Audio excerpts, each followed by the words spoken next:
اللہ تعالیٰ جل شانہ نے قرآن مجید فرقان حمید میں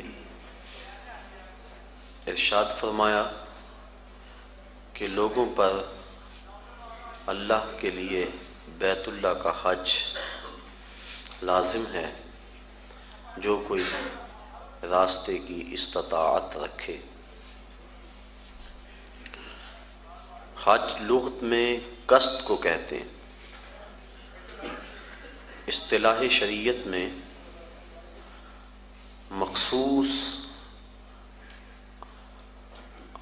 ارکان کی ادائیگی کے لیے حرمین کے سفر کی جو نیت کی جاتی ہے اور وہاں حاضری کے لیے بندہ پہنچتا ہے اس کو حج کہتے ہیں۔ حضور نبی رحمت شفیع معظم رسول محتشم صلی اللہ علیہ وآلہ وسلم نے ارشاد فرمایا، جب انسان حج کرتا ہے تو وہ ایسے گناہوں سے پاک ہو جاتا ہے جس طرح ابھی ماں کے پیٹ سے اس نے جنم لیا ہو۔ ماں قبل کے تمام گناہوں کا حج کفارہ ہے،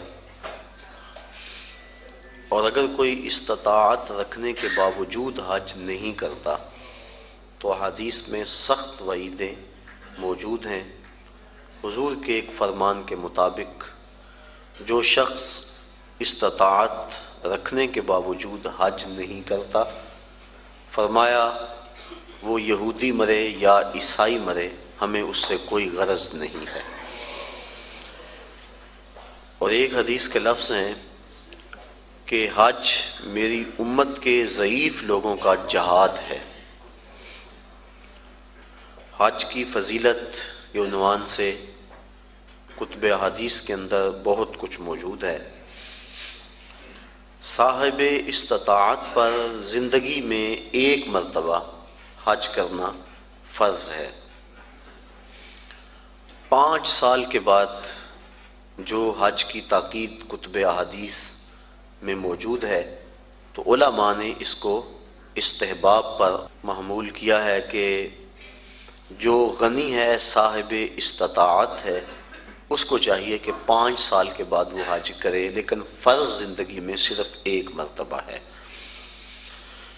ایک مرتبہ واجب ہوا، اس نے ادا کر لیا تو وجوب اتر گیا، لیکن ویسے اس کے لیے مستحب یہ ہے کہ وہ ہر 5 سال کے بعد کر لے اگر وہ استطاعت رکھتا ہے، چونکہ حج کرنے سے اللہ تعالیٰ غنا عطا فرماتا ہے۔ جب بندہ حج کرے اللہ اسے غنی کر دیتا ہے، اس کے رزق میں بھی برکت فرماتا ہے، اس کے دین میں بھی برکت فرماتا ہے۔ ایک حدیث کے لفظ ہیں، حضور نے ارشاد فرمایا کہ حج کرو غنی ہو جاؤ گے، سفر کرو صحت پاؤ گے۔ تو حج سے غنا ملتا ہے اور سفر سے صحت ملتی ہے۔ زندگی میں ایک مرتبہ حج کی فرضیت پر دلیل وہ معروف روایت ہے جو آپ نے متعدد مرتبہ علماء سے سماعت کی ہوئی ہوگی کہ حضور نے ارشاد فرمایا لوگوں حج کے لیے آیا کرو۔ تو ایک شخص نے عرض کی حضور ہر سال آیا کریں، آقا کریم خاموش رہے، کوئی جواب نہیں دیا۔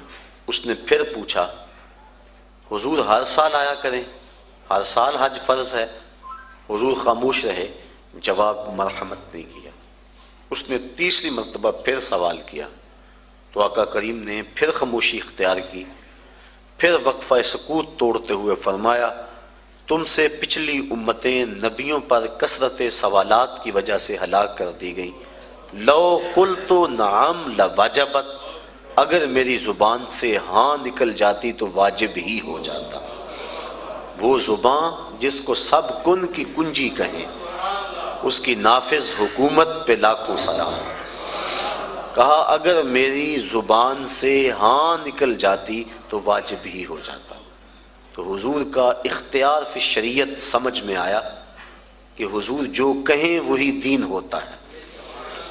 قرب قیامت کے فتنوں میں سے ایک فتنہ حضور نے آج سے صدیوں قبل بیان فرما دیا۔ نسائی شریف کی روایت ہے، حضور نے ارشاد فرمایا قرب قیامت میں کچھ لوگ کہیں گے کہ حلال وہی ہے جو اللہ نے حلال کیا، حرام وہی ہے جو اللہ نے حرام کیا۔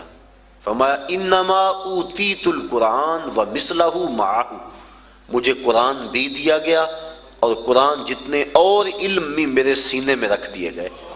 تو جس کو میں حلال قرار دے دوں وہ ایسی ہے جس طرح اللہ نے حلال قرار دیا ہے، اور جس کو میں حرام قرار دے دوں وہ ایسے ہی ہے جس طرح اللہ نے حرام قرار دیا ہے۔ چونکہ مصطفیٰ اپنی مرضی سے نہیں بولتے، وما ينطق عن الهوى ان هو الا وحی یوحی، جو مالک کی مرضی ہوتی ہے وہی مصطفیٰ کی بولی ہوتی ہے۔ تو اس لیے جو حضور فرما دے وہی دین ہوتا ہے۔ تو اس نے عرض کی حضور کیا ہر سال حج فرض ہے؟ تو آقا کریم فرمایا تم سے پہلی امتیں نبیوں پر کثرت سوالات کی وجہ سے ہلاک کر دی گئیں۔ لو قلت نعم لواجبت، اگر میری زبان سے ہاں نکل جاتی تو واجب ہی ہو جاتا۔ تو زندگی میں ایک مرتبہ حج فرض ہے۔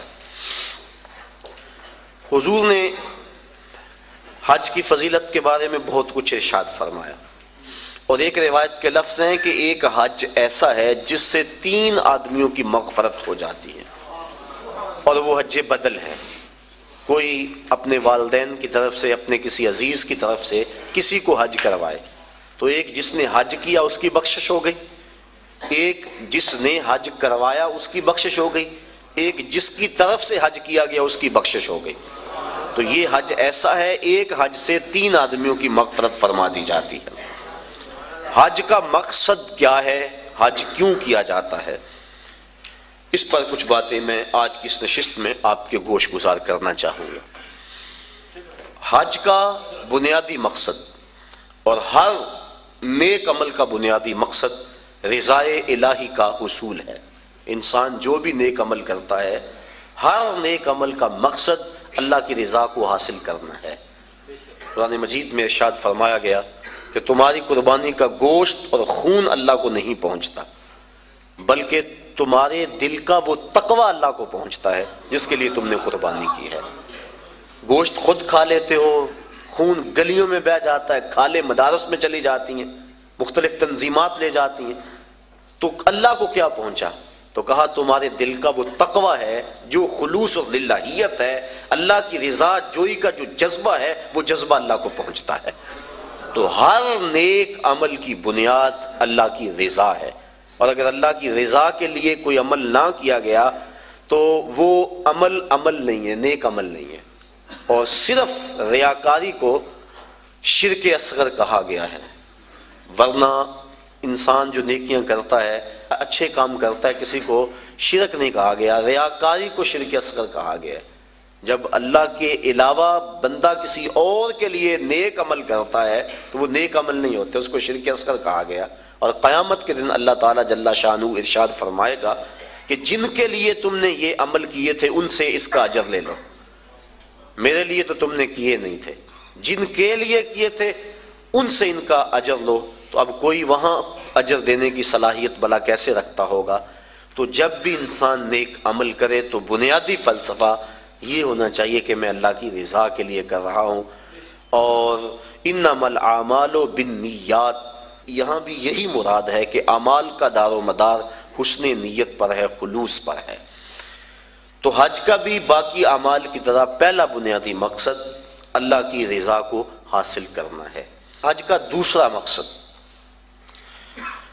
حج مسلمانوں کا عالمی اجتماع ہے۔ اسلام نے ایک نظام دیا، محلے کی سطح پہ مسلمانوں کا اجتماع نماز با جماعت ہے، علاقے کی سطح پہ مسلمانوں کا اجتماع جمعۃ المبارک ہے، شہر کی سطح پر مسلمانوں کا اجتماع عیدین ہے، اور عالمی اجتماع حج ہے۔ یہ ترتیب ہے اسلامی نظم کی اور اسلامی اجتماعیت کی۔ حج مسلمانوں کا عالمی اجتماع ہے، اور عرفات کی حاضری حج کے بنیادی اراکین میں سے ایک رکن ہے کہ چاہے چند لمحوں کے لیے عرفات میں آپ جائیں تو پھر حج ہوگا، اگر عرفات کی حاضری نہ ہو سکی تو حج ادا نہیں ہوگا۔ تو عرفات کے اندر یوم حج کو خطبہ دیا جاتا ہے جس کا سننا مسنون ہے۔ تو خطبہ حج کے اندر مسلمانوں کے عالمی اجتماع کو امام حج، امیر حج کا منصب ہے کہ جو مسائل درپیش ہیں ان مسائل کی روشنی کے اندر ان کی رہنمائی کرے۔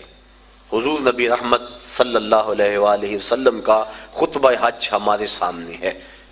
اس وقت جو حالت ہے مسلمانوں کی وہ کسی سے مخفی نہیں، اور حج کے موقع پہ چاہیے تو یہ کہ امیر حج پورا سال محنت کرے، اپنی ٹیمیں مختلف علاقوں میں بھیج کر تجزیہ کرے کہ مسلمان اس وقت پوری دنیا سے پیچھے کیوں رہ گئے ہیں، اور جو سازشیں کرنے والے اہل اسلام کو ہر وقت ظلم و جبر کی چکی میں پیس رہے ہیں تو ان سے چھٹکارا کیوں کر ممکن ہے۔